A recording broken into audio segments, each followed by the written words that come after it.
Ready, 1, 2, 3. Ini bukan Lily Cup by Afzan yang famous dengan dia punya cinnamon roll dengan dia punya bagel tu ke? Yang ada dekat Bangi tu. Dah ada dekat BTHO jom kita try masuk. Ni Lily Cup ni sama yang dekat Bangi kan?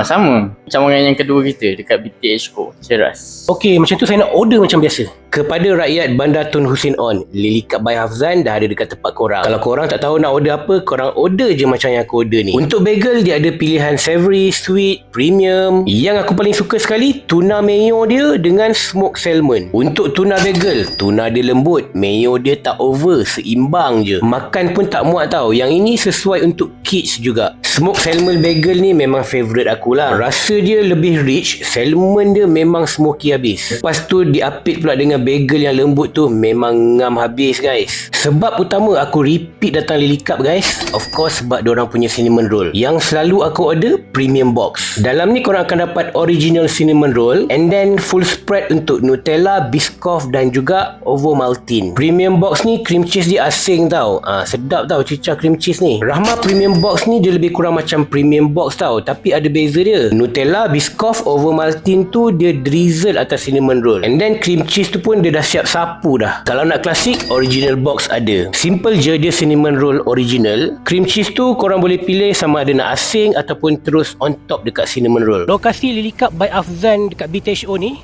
dia sebaris je dengan tu Tabung Haji. So warga BTHO kalau mengidap nak makan cinnamon roll, nak makan bagel, dah tak payah pergi Bangi, Lily Cup dah ada dekat tempat korang.